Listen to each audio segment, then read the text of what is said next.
Los 7 truenos y el ángel fuerte.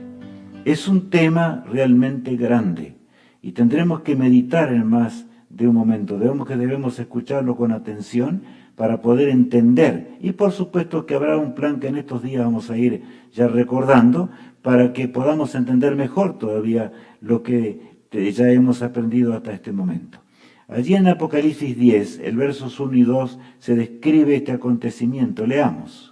Vi descender del cielo a otro ángel fuerte, envuelto en una nube con el arco iris sobre su cabeza, y su rostro era como el sol, y sus pies como columnas de fuego. ¿A qué nos hace acordar este texto? Simplemente Apocalipsis 1, ¿verdad? A Jesús. De manera que ese ángel fuerte es Cristo mismo, porque es tan importante lo que Él viene a decir, que no puede ni aún encargarlo a un ángel.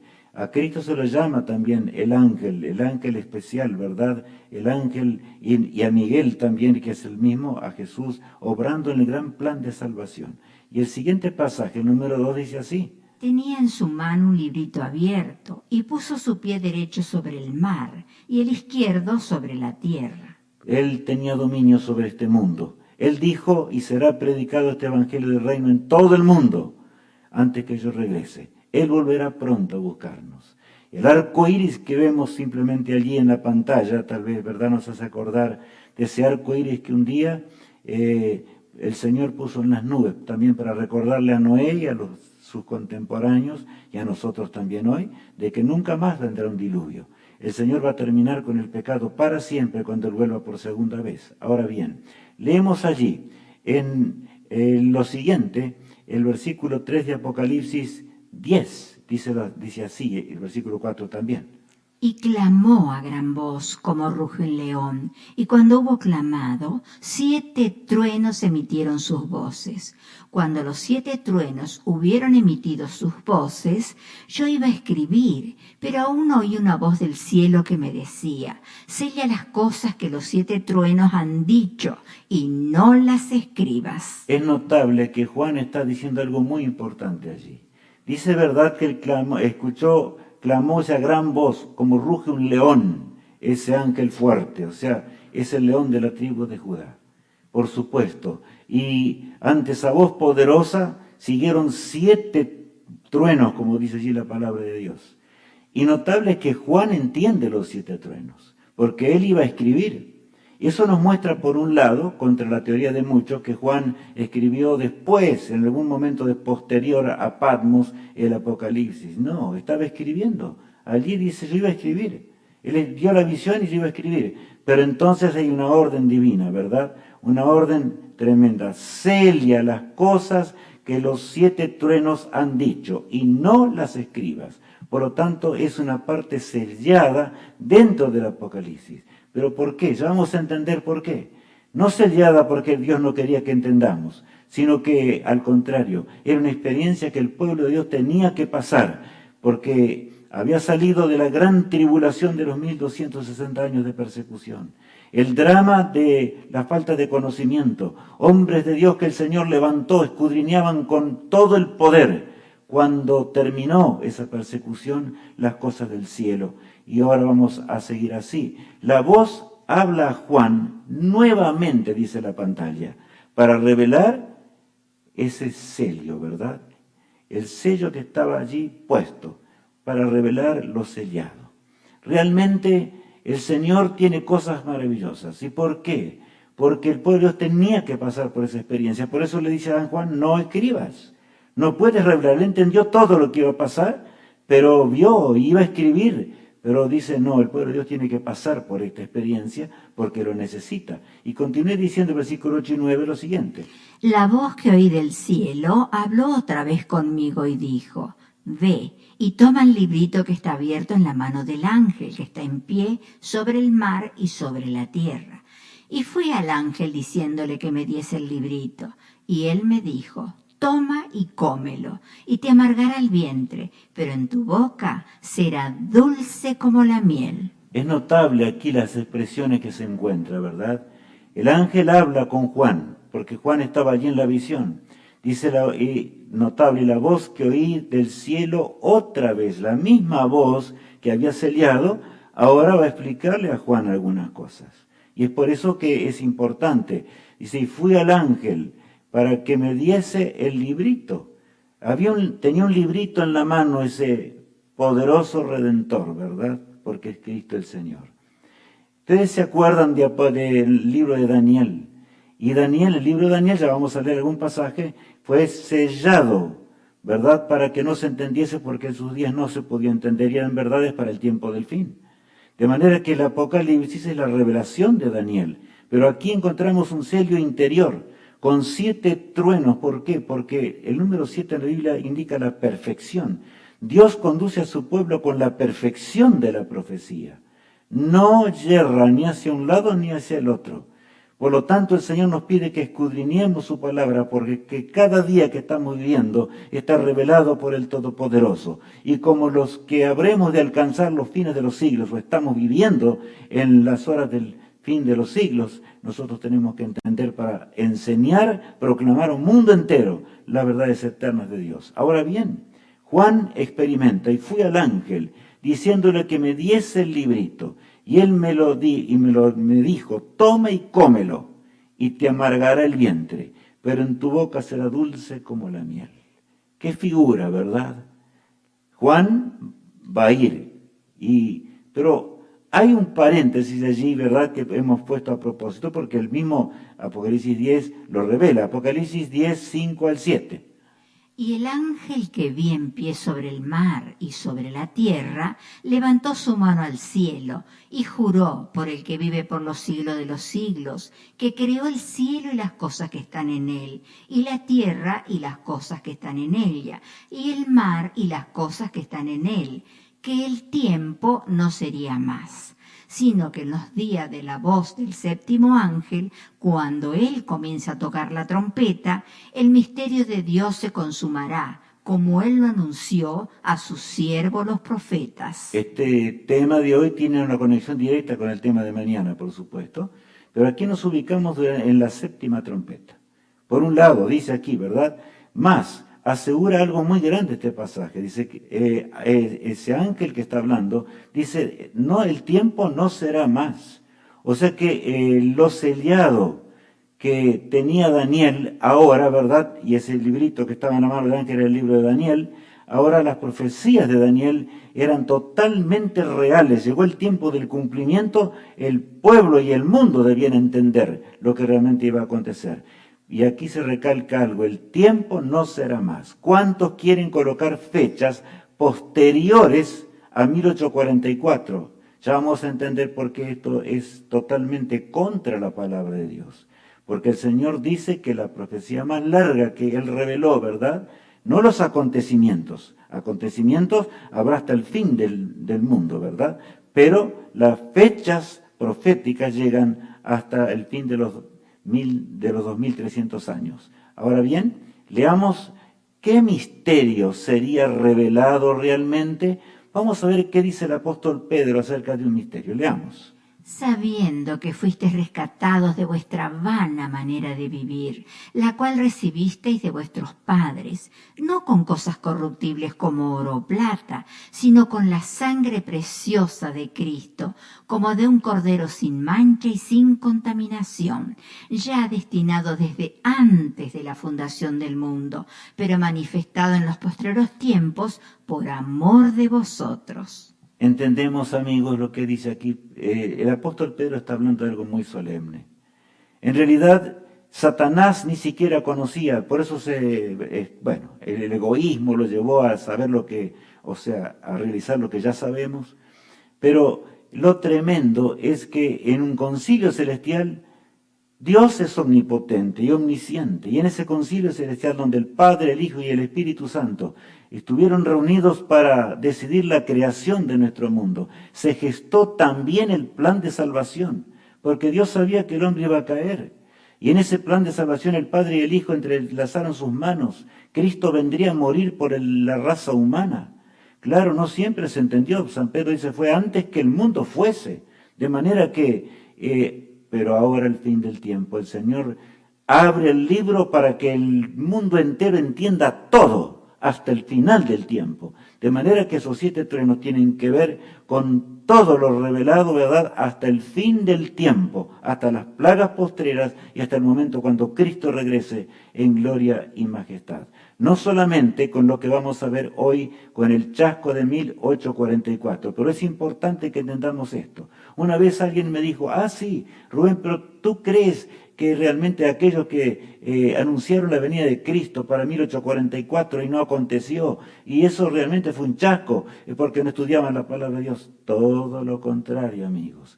Fue el cumplimiento profético de los 7 truenos, ese primer evento de esos 7 truenos. Por eso es que tenemos que entender esto, para que entendamos que el pueblo de Dios tenía que pasar por un tremendo chasco y ser zarandeado en esa hora muy particular que veremos enseguidita.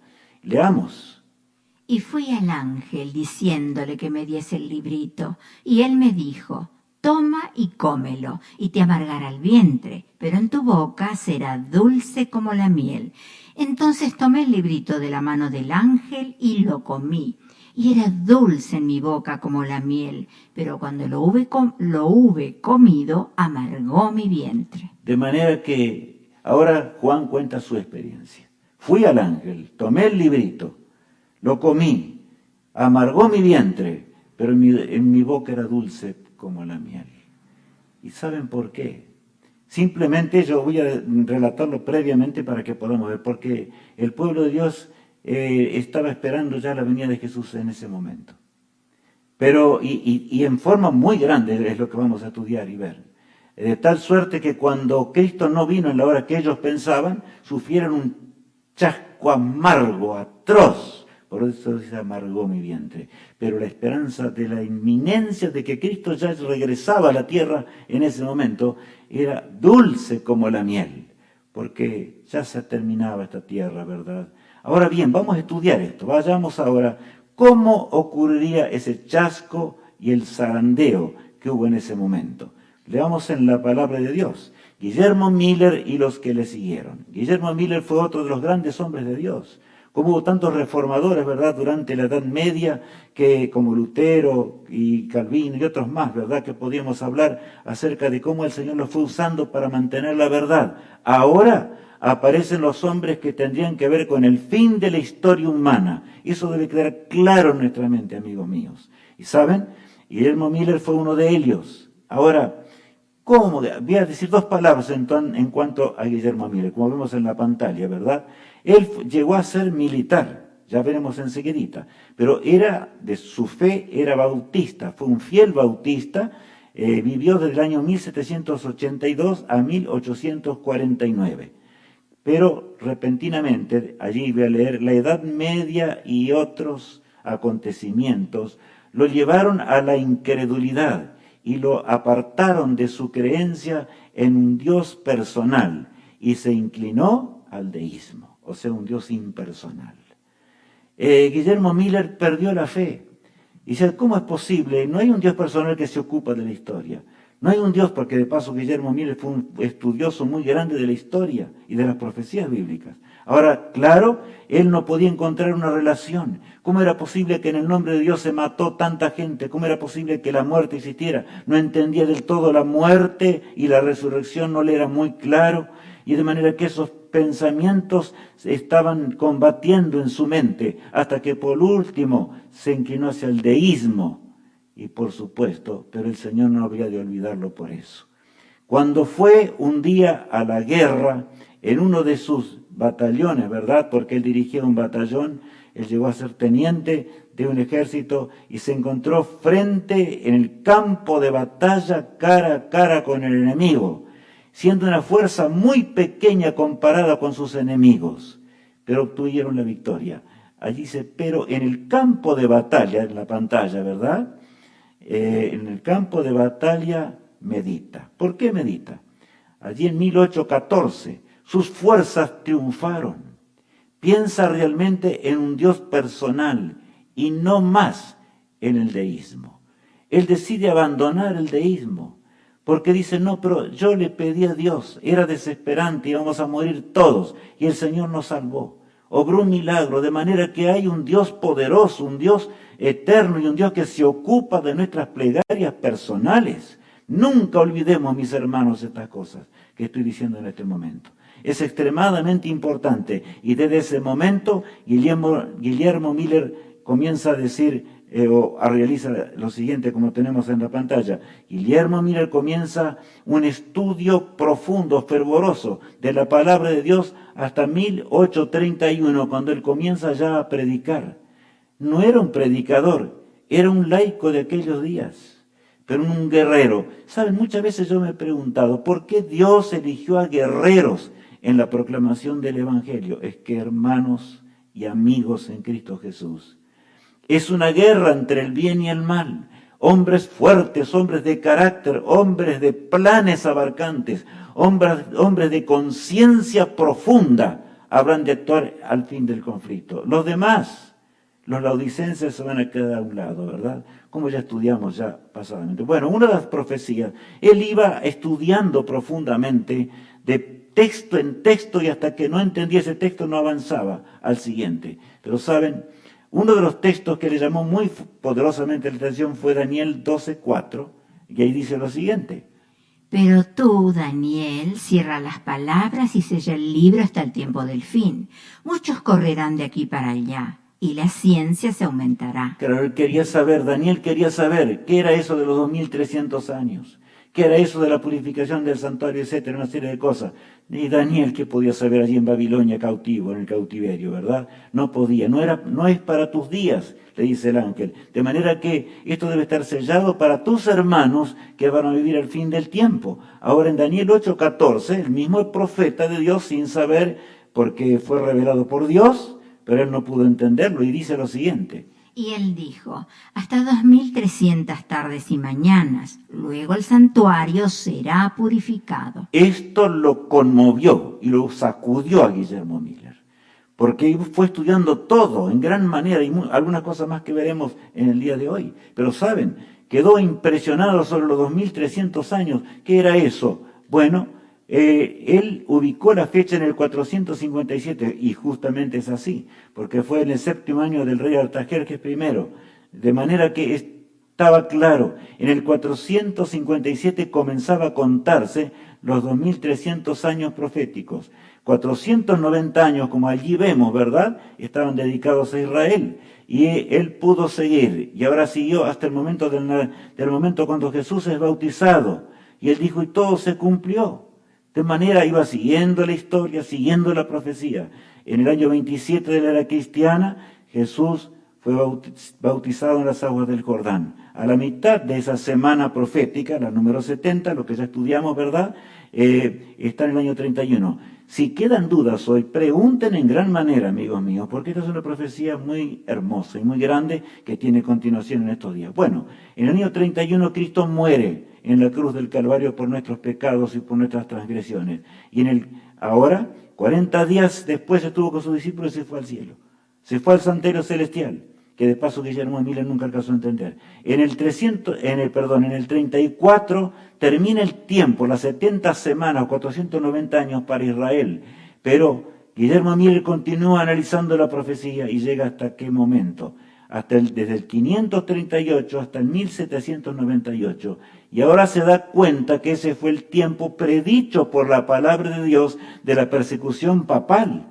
De manera que ahora entiende los eventos de la Edad Media. Su fe se agiganta, su fe crece poderosamente en Dios. Ahora entiende el porqué. 1798 indicaba ya el comienzo del tiempo del fin. Ahora bien, el remanente de Dios, los últimos días de la historia humana, y por supuesto, ahora la profecía lo llevó exactamente hasta 1844. No voy a entrar en detalles porque fue un estudio profundo, no solamente de él, sino de otros que lo acompañaban, por supuesto. Y ahora lo notable es que allí llegan al 22 de octubre de 1844 y ellos sacan una conclusión. Y ahí yo puse en la pizarra, tenemos que seguir con nuestra pizarra que es electrónica, creencia popular de aquellos días. En aquellos días se creía que la purificación del santuario era la purificación de la tierra. En otras palabras, porque aquí había estado el santuario terrenal, de manera que la tierra era realmente el santuario. Y cuando la segunda venida de Cristo habría de terminar con el pecado y habría de purificar. De manera que, de acuerdo a esa creencia, Guillermo Miller y los que le seguían muchos creyeron que realmente en 1844 las cosas cambiarían la historia. ¿Por qué? Porque Dios habría de intervenir en la historia humana. Pero el asunto es que la Biblia no decía exactamente eso. Bueno, ahora vamos a ver, ¿qué otras cosas pudo ver Guillermo Miller? Los sellos del Apocalipsis. El quinto evento del sexto sello, por ejemplo, registrado en Apocalipsis 6, versículo 14 al 17, y ahí vemos el primero de noviembre de 1755, el terremoto de Lisboa. El segundo evento, el oscurecimiento del sol, el 19 de mayo de 1780, la luna en sangre. En realidad, ¿verdad?, ocurre ese mismo día. Dos cosas tremendas ocurrieron: el oscurecimiento del sol, la luna en sangre. Y la historia iba comprobando lo que él ya había estudiado. O sea, él estudiaba fervorosamente el Apocalipsis, comparaba textos, tenía una Biblia y una concordancia. Una Biblia y una concordancia. ¿Para qué? Para comprender pasaje tras pasaje. Y no avanzaba hasta entender las cosas del Señor, realmente. Ahora, la lluvia de estrellas fugaces, 13 de noviembre de 1833. Aquello que hizo estremecer realmente el hemisferio norte de nuestro planeta, ¿verdad? Y saben, lo notable aquí, sobre todo los datos que están acá en nuestro continente sudamericano, son impresionantes. En realidad, fueron 11 años antes de 1844. Y Guillermo Miller se aferra y ve, evidentemente era algo tremendo lo que estaba por acontecer. Y entonces dices, 11 años solamente, y el Dios del cielo intervendrá. Y se va a terminar el pecado para siempre. Ahora, amigos, entonces llega a la conclusión de que los cielos se habrían de abrir para dar paso a la venida de aquel Hijo de Dios que quita el pecado del mundo. Bien, hace una promesa incondicional a Dios. Fue en torno a esos años. No voy a entrar en detalles de la historia porque si no estaríamos mucho tiempo. Pero él no era un predicador. Pero él dice, sí, Señor, si tú quieres que yo pueda comunicar al mundo estas realidades tan grandiosas de los 2300 años y todo lo que realmente le pasará a este mundo, permite, pero yo no voy a predicar. Yo no soy predicador, no voy a predicar, a menos que tú me obligues. Y efectivamente, no pasaron muchos días, porque la iglesia donde él asistía, la iglesia bautista, un día faltó el ministro que predicaba en el lugar y estaba el sobrino de él. Rápidamente se acordó de su tío, de lo que conocía de la palabra de Dios, fue corriendo hasta el lugar, la casa de él, y lo encontró. Allí le dijo, ahora ven a predicar, explica esa enorme profecía, explica las grandes profecías de la palabra de Dios. No se encuentra el pastor hoy, debes predicar, debes anunciar. Y Guillermo Miller no supo qué decir, se despidió simplemente, se fue a un bosque atrás, lloró amargamente, se golpeó la cabeza contra un árbol y decía, Señor, yo no nací para predicar, pero si tú me llamas, yo te prometí que voy a ir y tengo que ir. Y fue tambaleante, transpirando de terror, y se paró, y el Señor siempre cumple sus promesas. Cuando él se puso de pie detrás de ese púlpito, en realidad, los feligreses que estaban en ese día perdieron el control del tiempo. Escuchando a ese hombre cómo explicaba en forma clara, rotunda, con fechas exactas, la palabra de Dios y la hora solemne en la cual estaban viviendo. Ahora bien, ¿saben? El quinto evento del sexto sello fue lo que realmente conmovía a Guillermo Miller en cuanto a la venida de Jesús, que estaba tan cercana, y por supuesto que estaba cercana. Apocalipsis 6, 14, 17. Y el cielo se desvaneció como un pergamino que se enrolla, y todo monte y toda isla se removió de su lugar. Y los reyes de la tierra, y los grandes, los ricos, los capitanes, los poderosos, y todo siervo y todo libre se escondieron en las cuevas y entre las peñas de los montes. Y decían a los montes y a las peñas: caed sobre nosotros y escondednos del rostro de aquel que está sentado sobre el trono y de la ira del Cordero, porque el gran día de su ira ha llegado. ¿Y quién podrá sostenerse en pie? El gran día de su ira ha llegado, ¿y quién podrá sostenerse en pie? Juan observa ese cuadro del fin de la historia humana. Por eso es que va rápidamente hasta el fin de la historia humana y después retrocede para explicar la obra del sellamiento y otras cosas más que vamos a estudiar esta semana. Ahora, ¿saben qué notable es lo que dice este pasaje de la palabra de Dios? Decían a los montes y a las peñas: caed sobre nosotros, escondednos del rostro de aquel. De manera que los hombres de Dios ya al final de la profecía entendieron que la venida de Cristo sería algo majestuoso, extremadamente majestuoso. De manera que había que anunciar al mundo y advertir al mundo de la inminente destrucción y también de la preparación para el reino eterno. Por lo tanto, con poder y con fuerza se dedicaron de todo corazón para seguir paso a paso y enseñar al mundo, porque el Señor regresaría. Era el evento más solemne de la historia, como vemos allí en la pantalla. No había otro evento mayor, de manera que todas sus fuerzas, todas sus energías, lo que tenían y poseían, fueron gastadas para llevar adelante la proclamación. Miles y miles acudieron de todos lados, de todos rincones, estudiaban la palabra de Dios, seguían paso a paso, como estamos viendo allí en la pantalla ahora, ¿verdad? Allí vemos estudio de Guillermo, en este caso, hasta el año 1831, no crean que después no estudió, pero básicamente hasta allí un estudio profundo.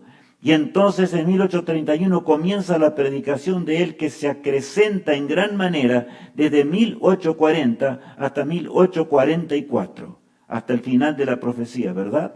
Guillermo Miller y otros comienzan a predicar la inminencia del retorno de Jesús. Te hago una pregunta. ¿Crees tú que Jesús viene pronto? Apreciado amigo, hay quienes puede ser que digan en el día de hoy: no, pero falta todavía para que Jesús regrese. Y algunos hasta se ofenden, algunos, cuando uno habla de la inminencia del retorno de Jesús.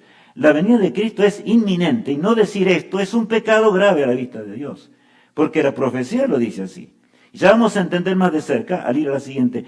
Aún en grupos menores, grupos mayores, inclusive carpas enormes, hasta 3.000, 4.000 personas se reunían para estudiar y escudriñar las enseñanzas enormes de aquel hombre de Dios y de muchos hombres de Dios que simultáneamente iban proclamando y predicando el mensaje de la inminencia del retorno de Jesús. Pero saben, amigos míos, esa fue la esperanza.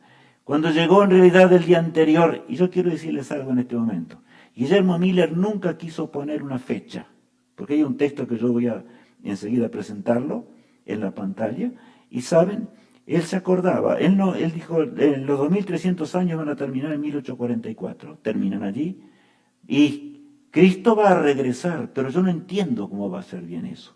Pero hubo quienes presionaron, que realmente ese día Cristo iba a regresar. Bueno, lo digo ahora para que entendamos un poquito más. Aquí vemos el gran chasco del 22 de octubre de 1844. Porque escudriñando, recuerda, de acuerdo al todo el ritual hebreo y siguiendo las profecías como tenían que ser interpretadas, llegaron hasta esa fecha, del 22 de octubre de 1844. Vemos la casa de Guillermo Miller, donde él esperó con ansias el regreso de Jesús. Y saben, pero él se acordaba de un pasaje que retumbaba en su cerebro, porque siempre se había acordado de ese pasaje, inclusive había discutido con muchos de los que lo apremiaban para que él pusiese un día que era el regreso de Jesús. Él no quería poner ese día. Y Jesús había dicho en San Mateo 24:30 lo siguiente: pero del día y la hora nadie sabe, ni aun los ángeles de los cielos, sino solo mi Padre. De manera que el día y la hora la va a anunciar solo el Padre, desde el trono de gloria. Ya veremos esto en estos días. Impresionantes son las cosas, pero por supuesto va a ser después del fin del tiempo de gracia. Me anticipo a decir esto. Por lo tanto, sin embargo, Guillermo Miller fue impresionado y siguió al resto de los predicadores. Guillermo Miller nunca había querido poner una fecha, dice allí en la pantalla, pero presionado por muchos de su época, ¿qué pasó? Simplemente, ¿verdad? Él puso una fecha, y esa fecha, por supuesto, no estaba en armonía con lo que realmente decía la palabra de Dios. Bueno, no nos asustemos por lo que ya apareció, ¿no es cierto? Porque en realidad entiendo que está todo conectado bien acá. No sé si está puesta la computadora conectada en el centro. Si no, esperen un momentito, no importa esto porque no hay problema. Ya, un segundo y seguimos con el programa. Vieron ustedes como las cosas técnicas, a pesar de que el mundo está muy avanzado en la tecnología, tiene cosas que ustedes no ven, ¿no? Pero yo tuve que enchufar algo que me olvidé de hacerlo antes. Así ocurre, pero sigamos estudiando, estamos estudiando libremente la palabra de Dios. De manera que sigamos. Ahora, él había aceptado y esperó con ansias, las 24 horas. Sonaron los campanazos, se finalizaba ese día y Cristo no vino. Entonces él dijo, no es este el día en que Cristo va a venir, pero la profecía está marcando la inminencia del retorno de Jesús. Efectivamente era así. Ahora bien, conviene que vayamos a escudriñar otros pasajes de las Sagradas Escrituras en este momento para poder entender más de cerca. Aquí sí, pues, vamos allí. El gran chasco de 1844, hasta los periódicos de aquellos días, no es necesariamente este periódico, este explicaba acerca del chasco, por qué, etcétera, etcétera.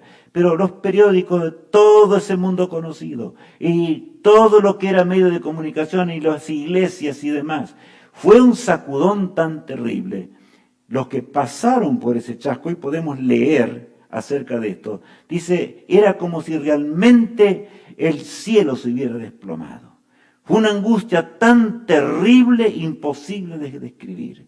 Una angustia tan terrible más terrible que la pérdida de un ser amado. Lloramos y lloramos y lloramos y lloramos hasta el amanecer. No había nada que hacerle. ¿Cómo era posible que había fallado? Pero Guillermo Miller continuó con su fe, firme y segura, que duró 5 años más. Pero allí vemos, ¿verdad? Ahí una de las láminas ya del fin de sus días, fe y convicción inconmovibles hasta su muerte, que ocurrió en 1849. Nunca Guillermo Miller, ni muchos más que lo seguían, dudaron acerca de los cálculos exactos de la profecía, ni de la profecía bíblica. Alguna cosa, él decía, hemos interpretado mal, no alcanzamos a entenderlo bien, pero el Señor lo dirá. El Señor lo dirá, esa era su frase, el día es hoy. Él vivió como hoy viene Jesús, hoy viene Jesús, hoy viene Jesús, como también debe ser nuestra experiencia. El día es hoy. ¿Por qué lo coloqué allí? Porque viene, luego, si el tiempo da, ¿verdad? Como en la programación, pero en realidad él compuso un cántico, un himno maravilloso, donde se menciona esta frase constantemente. Tenemos que estar preparados como si hoy viniese Jesús. Y no es así, amigos míos, por muchos motivos. En primer lugar, porque nuestra vida no la manejamos nosotros. No sabemos si mañana vamos a estar vivos. En segundo lugar, porque la profecía y las profecías han llegado ya al final del tremendo conflicto entre el bien y el mal. Cristo va a regresar. Estamos viviendo en la hora 11, cuando el Rey del Universo va a regresar y nos va a llevar a la patria celestial.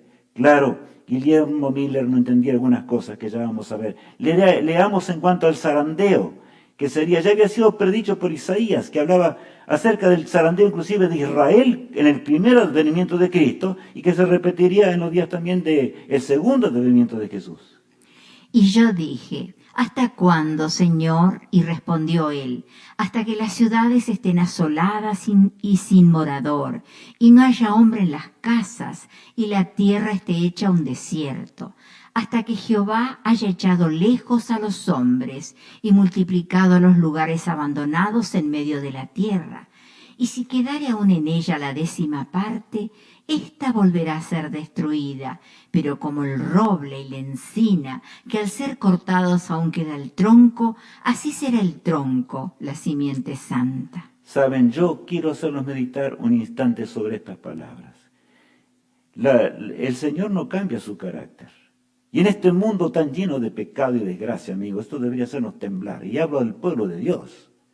En primer lugar, los que más entendemos y conocemos, ese gran pueblo de Dios, ¿verdad? Que va desde el Génesis hasta el Apocalipsis, pero estamos viviendo en la hora final de la historia. De manera que el zarandeo iba a ser grande, enorme, y fue ya en los días que hablé hace un ratito atrás. ¿Por qué? Porque de los miles y miles que habían seguido con entusiasmo el regreso de Jesús cuando no ocurrió, se fueron y se desbandaron y hasta algunos perdieron la fe de tal forma que dejaron a Dios, hicieron cualquier cosa, no les importaba nada. 50, aproximadamente 50, guardaron la fe sincera de que Jesús vendría hoy. El día es hoy. La preparación es inminente. Y si tú no te preparas con esa preparación inminente, es porque no entiendes lo que es el juicio investigador del santuario celestial, ¿verdad? Ahora veamos lo que el ángel ya había predicho allí en Apocalipsis, ¿verdad?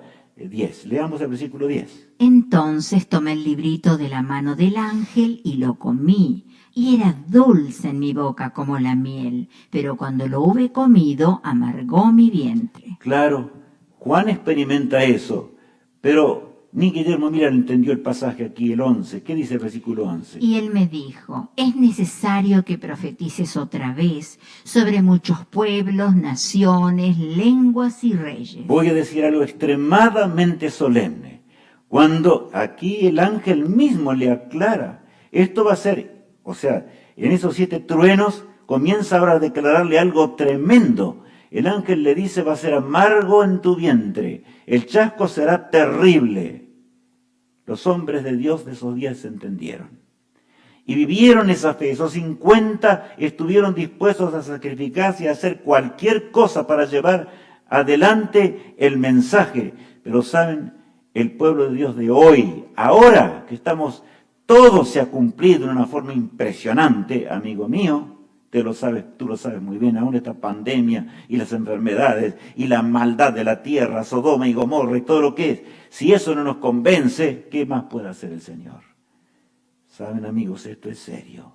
Cuando tengamos la fe que aquellos pioneros tuvieron, entonces la última proclamación llegará en pocos días a todo rincón de este planeta. Ahora bien, leamos mensaje de los 3 ángeles, que ya fue comenzado a predicar en aquellos días.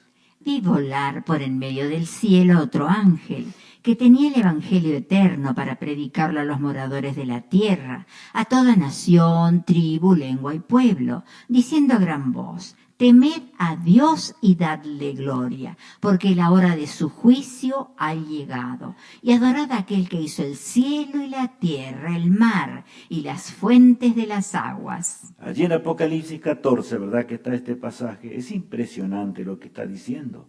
La hora de su juicio ha llegado. Ellos no entendían que el juicio era el juicio que está en los cielos. Pero saben, amigos, y que era extremadamente solemne, pero pensaban ya en el juicio de Dios definitivamente. De manera que ahora estaban allí reunidos, comenzaron a entender más y más algunas verdades que vamos a ver nosotros algo en el día de hoy, después más entenderemos después. Otro ángel le siguió diciendo, dice allí, ha caído Babilonia, la gran ciudad, porque ha hecho beber a todas las naciones del vino del furor de su fornicación. Y este mensaje ya fue proclamado con claridad en esos días. Algunos dicen, no, todavía no llegó el tiempo de denunciar los pecados de Babilonia. Cuidado con estas cosas. Cuidado, amigos míos, porque de sobra sabían ellos lo que había sido los 1260 años de terrible persecución. Por lo tanto, ahora les llegaba el final a Babilonia. Por supuesto, cuando el Señor deje de interceder, será terrible esto, ¿verdad? El mensaje final del remanente, el mensaje del tercer ángel. Por supuesto que eso ya no lo llegaron a entender, como nosotros hoy lo entendemos, y debemos hacer cundir esta verdad por todo rincón de este planeta, mis apreciados amigos y hermanos en Cristo Jesús. Es solemne vivir esta hora. Daniel, que vivió muchos siglos antes, como está acá, ¿verdad? aquí, antes de que Cristo viniese a la tierra.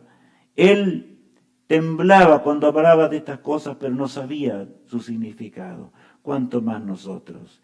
Y Juan, que entendió, pero no entendía.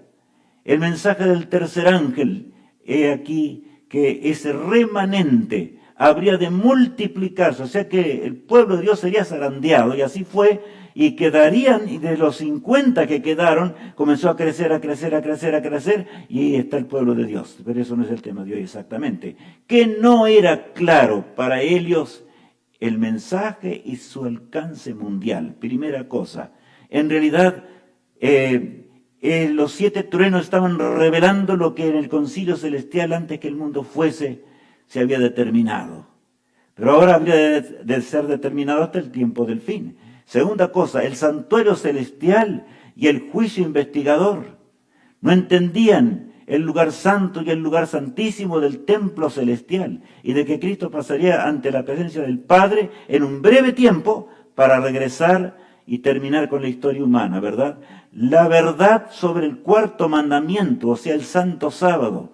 Entendían la ley moral de Dios, pero no en su profundidad, como nosotros entendemos hoy como pueblo de Dios. Por lo tanto, acércate, mi apreciado hermano, acércate a la palabra de Dios, que no puede fracasar jamás. El mensaje de los del tercer ángel, y el conflicto final del remanente, porque el remanente, al predicar con todo el poder el mensaje final de Dios, tendrá un tremendo y feroz conflicto. El milenio y el juicio final, aunque entendían alguna cosita que otra, pero no pudieron entender en su plenitud este acontecimiento, ¿verdad? Que por supuesto no tenían luz suficiente.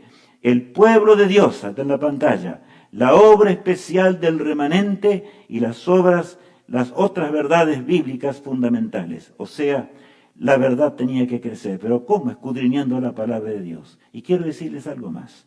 El don profético, el espíritu de profecía, siempre acompañó al pueblo de Dios a través de las edades, desde el Génesis hasta el Apocalipsis. Siempre los santos hombres de Dios hablaron siendo inspirados ¿por quién? Por el Espíritu Santo, ¿verdad? De manera que el Señor había de guiar a su pueblo hasta el fin. Por eso nunca confiemos nosotros en nuestros pensamientos, confiemos en la palabra de Dios y en lo que fue revelado por Dios. Todo aquello que contradiga la palabra de Dios no es de Dios.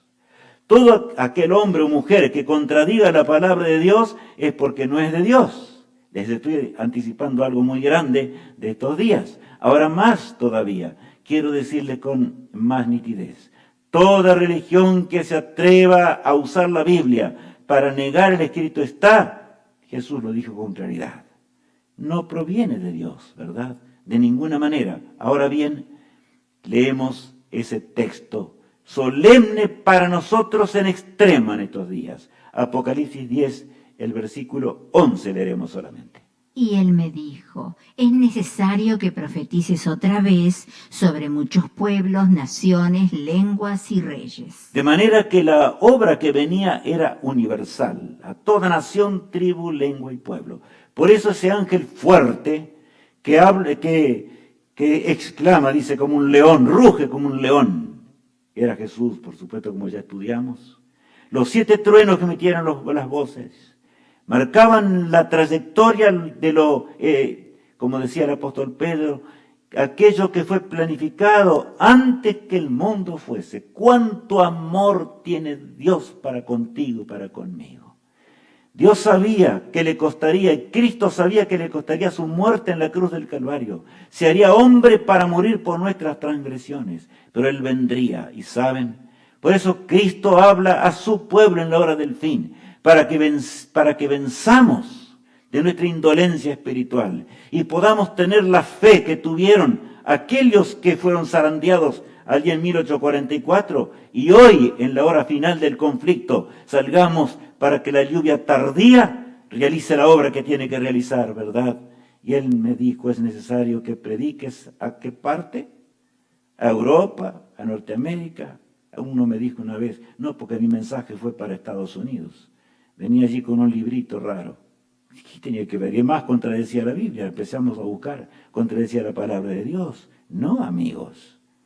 Claro, tenemos que anunciar toda nación, tribu, lengua y pueblo. La salvación es para todos. No interesa el color del cabello, el color de la piel, no interesa el lenguaje, no interesa la condición en la cual te encuentres. No hay pecado que Dios no pueda perdonar, pero sal de Babilonia antes que sea demasiado tarde.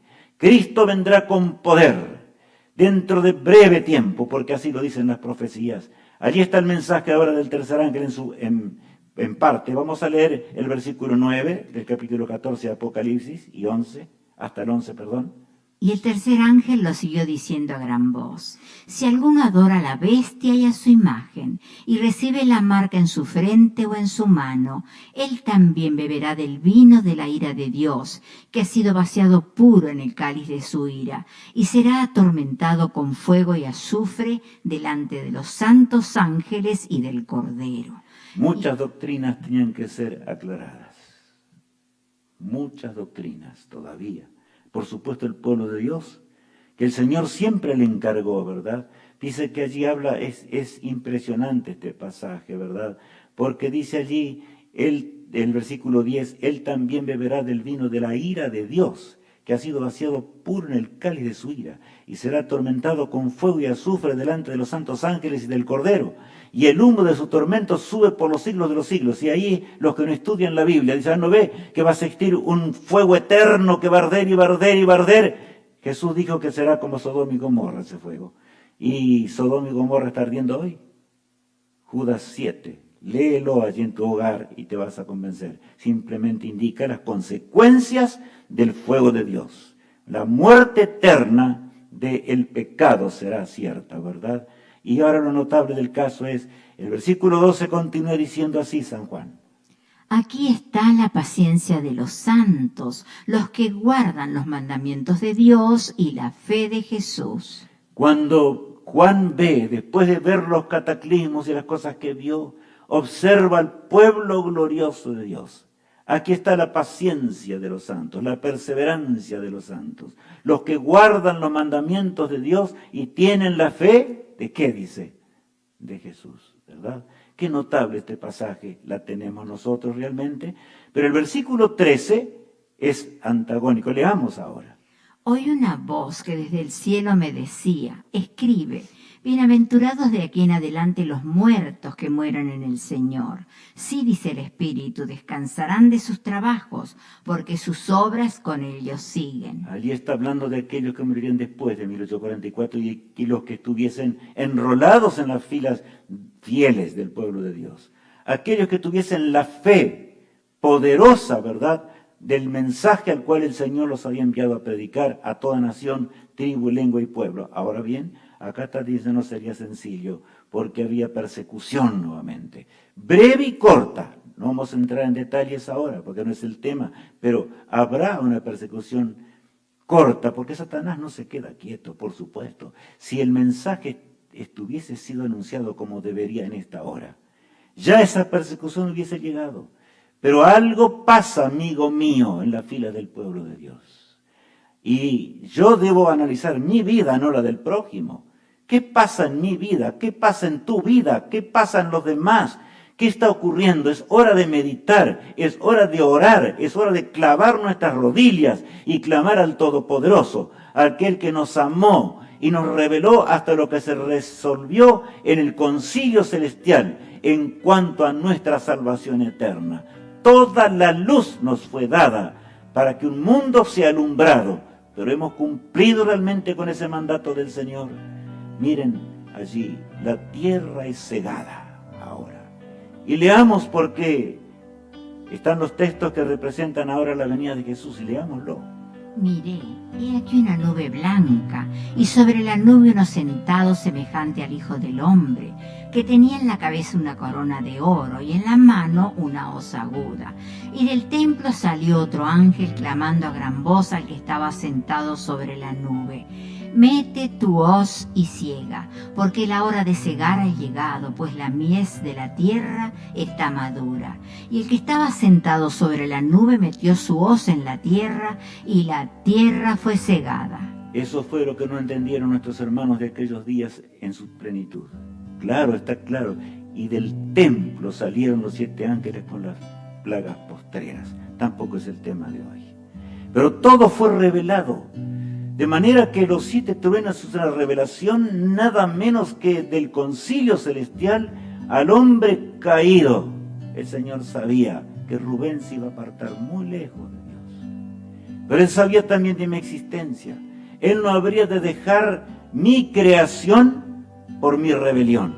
Y me daría una oportunidad para que yo pueda vivir por los siglos sin fin de una eternidad. Nos daría a todos esa oportunidad. ¡Qué amante es Jesús! Ese es nuestro poderoso Rey, nuestro poderoso Salvador. Y saben, el día es hoy. La fe nuestra debe ser vibrar como vibraron aquellos 50 hombres después del tremendo zarandeo de 1844. Tenemos esa fe. Estamos entendiendo de que el día es hoy. De paso, hoy podría terminar muchas cosas. El Señor va a terminar, y lo sabemos por lo que dicen otras profecías, el tiempo de la gracia va a terminar ya. No crean que es largo. Cristo dejará de interceder. Todavía prolonga su misericordia. ¿Estás preparado para anunciar a un mundo perdido lo que significa esa realidad? Que Cristo vendrá con poder y gloria, así como lo vemos allí. Por supuesto, es una pintura. Pero vendrá escoltado por millones de ángeles. Lo digo porque en estos días vamos a ver también algo acerca de esto. Él vuelve para buscar a su pueblo, a sus hijos, y llevarnos al lugar eterno. Bendita esperanza es el Apocalipsis. ¿Cuántos usan el Apocalipsis en forma diabólica realmente? Cuando el Apocalipsis es la mayor revelación del Señor a su pueblo, trazado en los tiempos eternos, para que podamos ser salvos y heredar la vida eterna. Esa vida que se mide solamente con la de Dios, por los siglos de los siglos. El día es hoy de estar listo. El día es hoy de predicar. El día es hoy de terminar la obra de Dios. ¿Hasta cuándo vagar por el desierto? Pero el tema de mañana nos va a ayudar más. Oremos al Todopoderoso. Padre amado, gracias por tu virtud y misericordia. Gracias porque nos amas tanto y has revelado las cosas con toda nitidez. Hasta nos muestras la consagración que tenemos que tener en esta hora final, Señor. Señor, te ruego que no seamos materialistas, apegados a las cosas de esta vida, que podamos pedir perdón por nuestras ofensas y pecados y entregarnos a ti para que tú puedas obrar en forma poderosa. Bendice a todos los que están en alguna parte de la tierra, sufriendo con dolor y tristeza. No importa, Señor, prepáranos porque el día es hoy. El día de ver la resurrección, el día cuando el Señor vendrá para buscarnos y llevarnos a un hogar eterno. Lo suplicamos en el precioso nombre de Cristo nuestro Salvador. Amén.